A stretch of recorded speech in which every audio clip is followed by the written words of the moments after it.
Amron-Paul Yono again with the SF Gum Studio and special guests from the New Conservatory Theater, San Francisco at Decker. Thank you very much for joining me. My pleasure. Ed, so what do you do actually at the NCTC, we call it that? Well, I am the founding artistic director of the New Conservatory Theater Center. This year we are celebrating our 30th anniversary. Okay. And we're primarily known for our progressive arts and education program for young people, and also for our Pride season, which serves the LGBT questioning and allied community with theater offerings all year round. All year round. Right. And you have actually not only one theaters, but there are three theater spaces in our facility at 25 Van Ness here in San Francisco. 50-seat theater, 75-seat theater, and 120-seat theater. And then we also take our youth education programs on tour, and we see about 20,000 kids in Northern California every year in their junior high, elementary, and high schools. Wow. And we provide them with anti-bullying programs, anti-homophobia education, tolerance and diversity education, as well as HIV education and nutrition education programs and body image programs. So we're very busy all year round. Yeah, I guess so. And you're located on 25 Van Ness, right? 25 Van Ness, just a few short blocks from San Francisco City Hall and the Opera House. We're in the Civic Center area of San Francisco. So 3 theaters is always filled up. You have a show all year long. Is there any blackout days or months? Very rarely are the theaters not operating. I think we certainly don't do performances on Christmas Eve, Christmas Day, and New Year's Day, but pretty much the nonprofit arts machine never sleeps at New Conservatory Theater. We call it the Dream Factory, is always pumping. All right. What is it? Each shows, how long is that usually runs? Well, it depends on the program. In the Pride season, the plays, we produce 8 to 10 plays in our series, and those programs tend to run 6 to 9 weeks each show. So we're operating year round. Our programs for young people that we do at the center, they tend to run a month on matinees and matinees on the weekends for families so that they can attend. And then of course the touring programs for the schools are running October through May while school is in session. And generally the tickets is how much? The tickets range anywhere from $15 to $40, depending on the program and depending on the night of performance that you attend. But there's a ticket price for everyone, so the theater is accessible to everyone. Okay, that's very good to hear.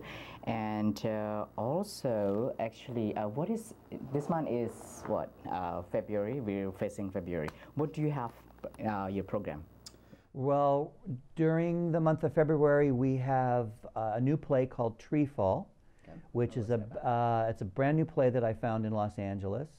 About a group of adolescents who have survived the end of the world, and they are living in a forest which is falling apart, and trying to figure out what it means to be a family, trying to figure out what gender roles are the ones that belong to them, since there are no longer any models for that, because everybody else is gone in the world. They're the only ones left. Then we're also going to be presenting a comedy from New York called Regrets Only, which is a comedy of manners about the gay marriage issue. Oh, okay. And what happens if every gay person in New York City goes on strike when a very wealthy socialite wants to get married, and if all of the gay people went on strike, it's pretty clear that that wedding is not going to happen. So there's a comedy. It's a comedy about the gay marriage issue and the struggles that we're having in this country of normalizing relationships for all genders and all people as far as the institution of marriage is concerned.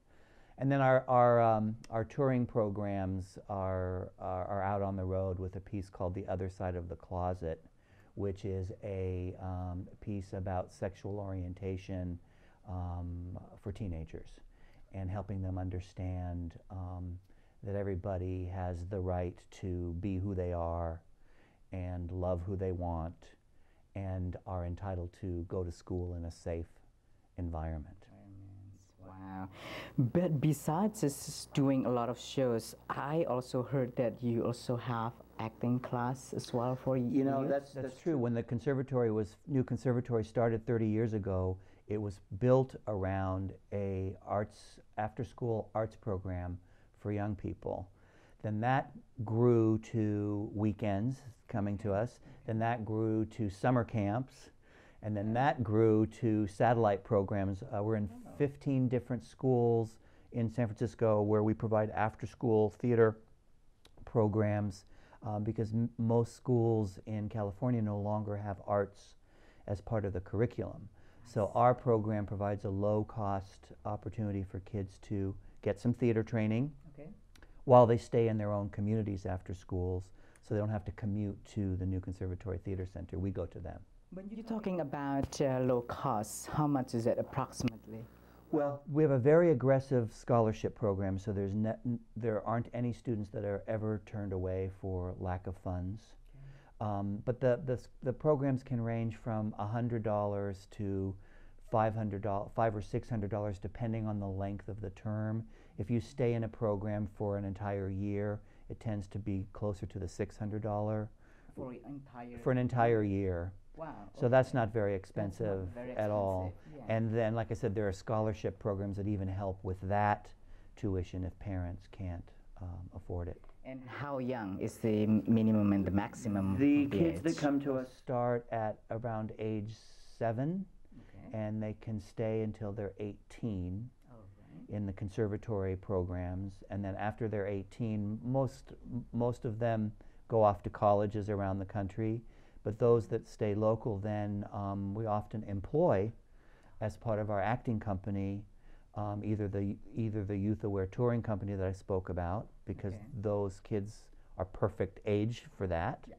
And since all the plays are built around sort of high school age kids, it's important that we have young actors.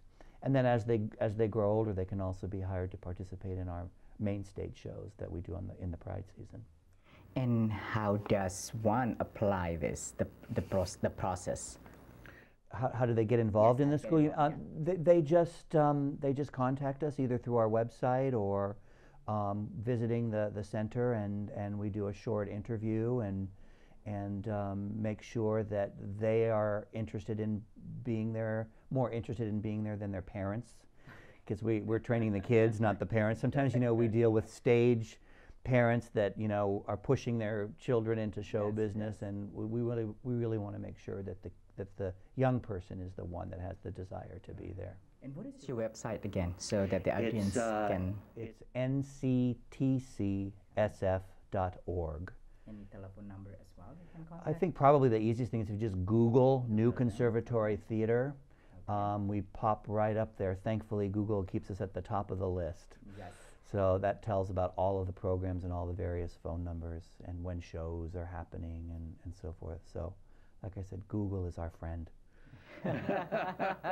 Well, nowadays with all this high technology, you know, you can very easily obtain any information. Of course. Maybe even about you, about me. Ooh, oh, I know. I don't want that. Okay. Scary. Hey, let's just talk again about something special program you working on a special project, right? Well, you know that my partner and I have started to work on a new play called Rites of Passage about international human rights and equality for LGBT people. That's very interesting. Let's just hold on for 1 minute here. We'll be right back again, so just stay tuned with me and at Decker.